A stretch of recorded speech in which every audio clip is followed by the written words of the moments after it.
welcome to the special edition of Amazing Mets on my podcast. On the eve of the dedication of the Tom Seaver statue, I'm thrilled to be talking to Tom's oldest daughter, Sarah. Welcome, Sarah. Hi, Jay. Okay, so the first time I met your father, spring training, 1983, St. Petersburg, Florida, Huggins Stengel Fieldhouse. 4 years out of college, got a new suit, new tie, new shoes.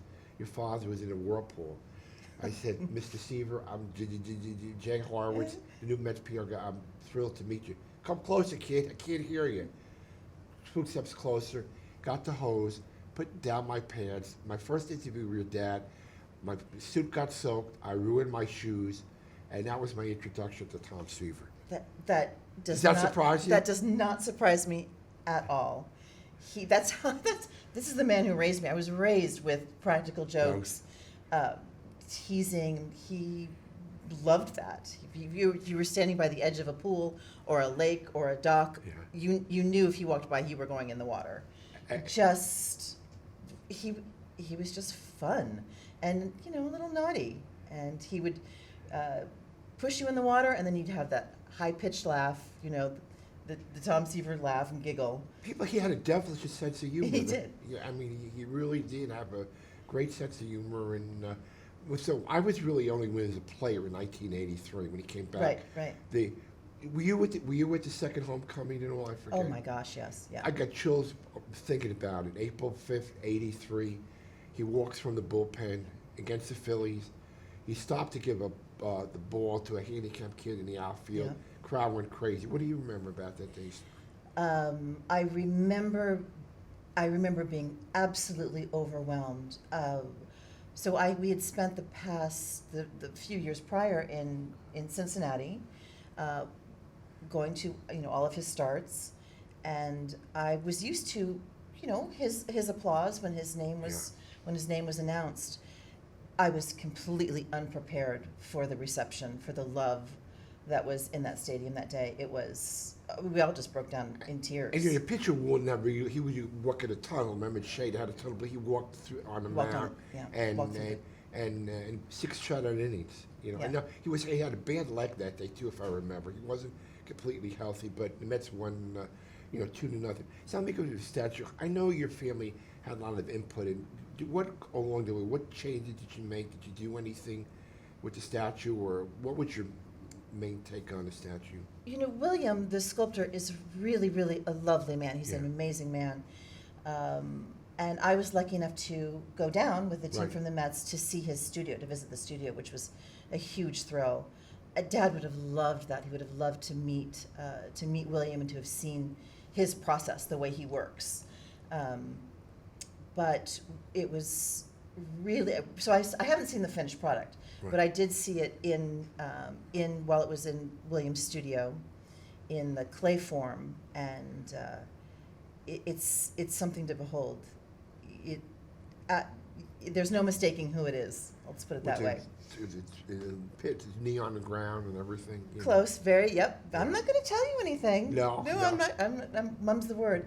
But he and my mom did have a wonderful conversation about the hand position, the type of glove that was used, and that type of thing. But what I thought was really very special, William really wanted to hear stories about Dad, and get a full. It's not just about the anatomy or the very, very important to have the pitching fundamentals, obviously, but he really was interested in hearing what kind of man he was and what kind of father he is, what kind of grandfather, and kind of get the full picture of him. When did you first become aware of '69? The year. How important that was in Mets history and your dad's legacy. Well, Jay, my dear Jay. Yes, ma'am. I'm very young. I know you are. I was not born in '69. No, I know that. I wasn't born until '71. So, did you keep score when you were 2 years old? I didn't. No. But no, Dad taught me to keep score when I was about 8. Yeah.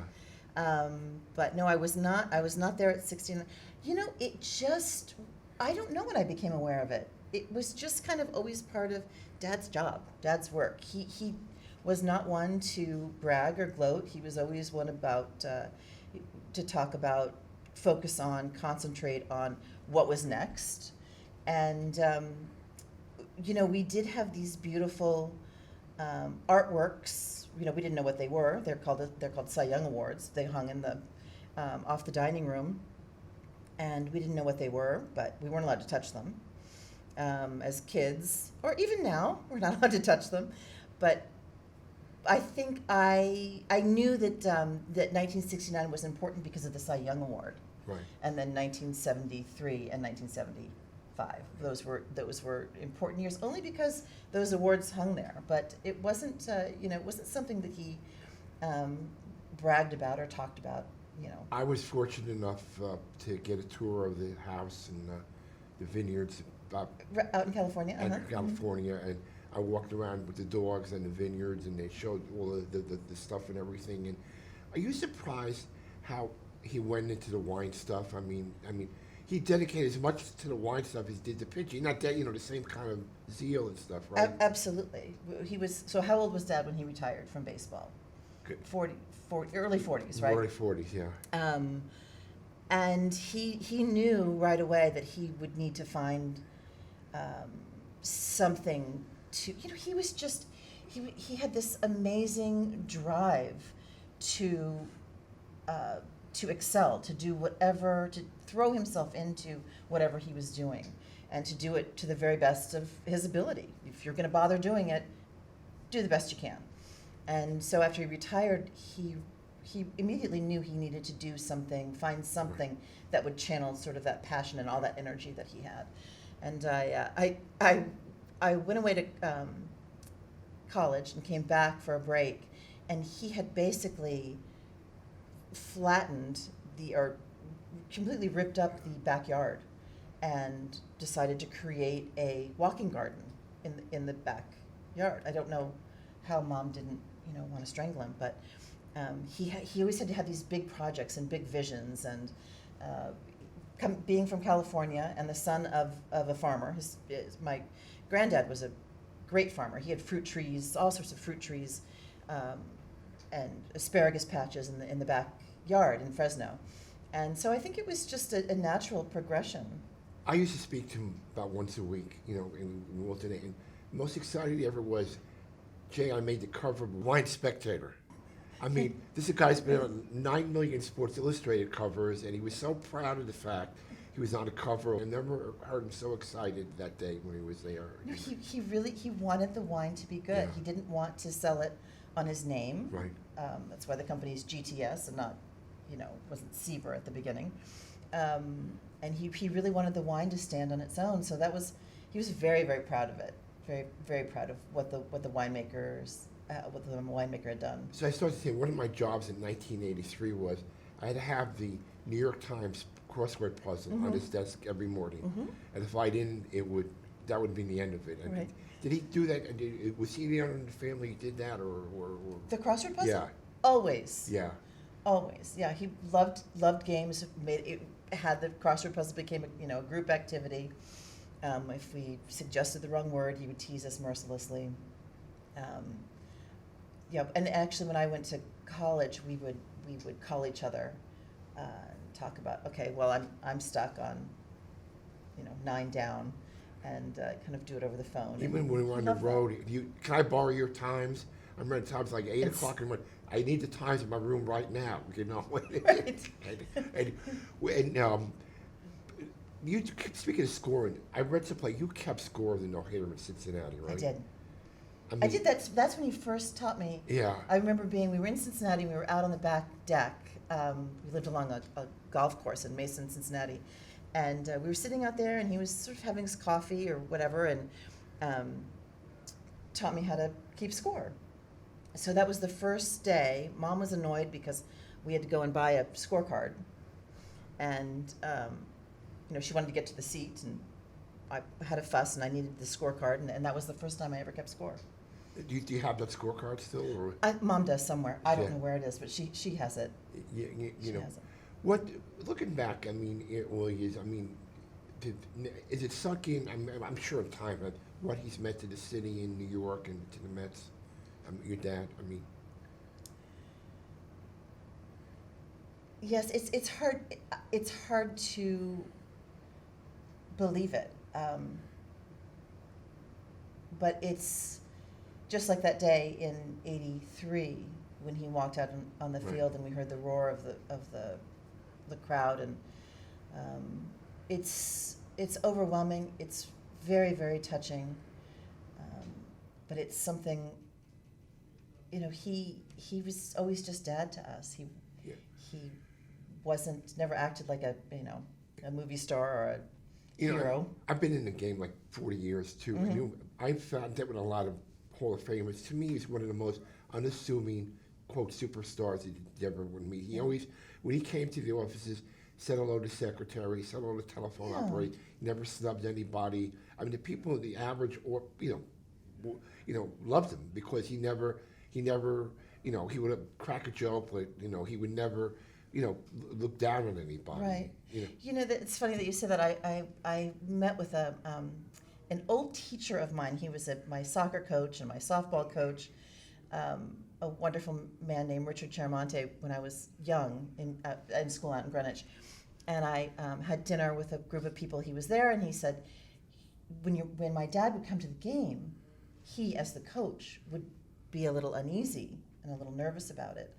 And he said, it was just amazing because your dad never said anything that wasn't supportive, and would sort of talk to the coach afterwards and ask, well, what's your strategy here on this, but would never come in and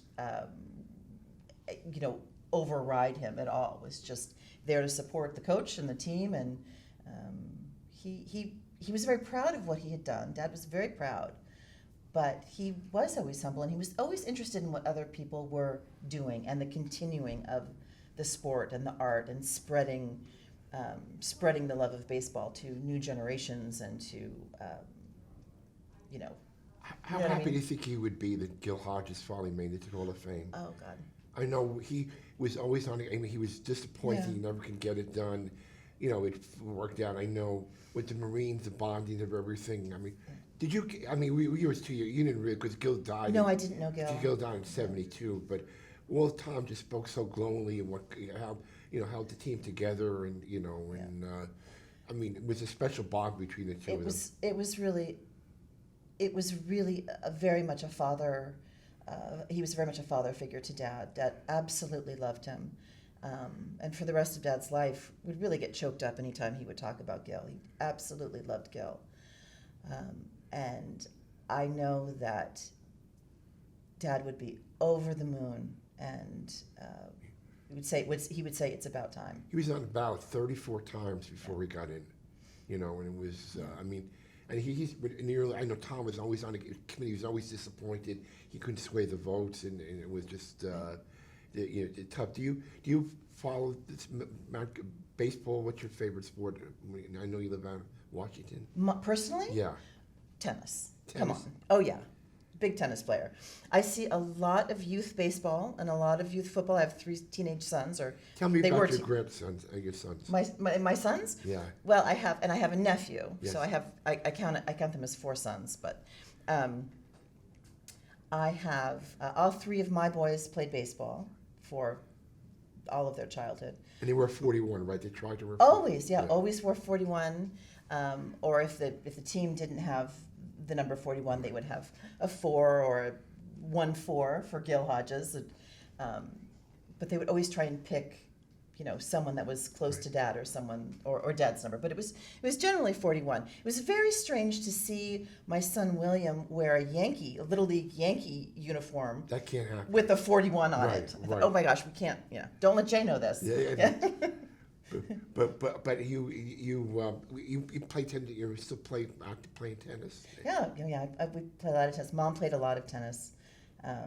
We're always very, very active as a family. Dad loved skiing. We ski all the time.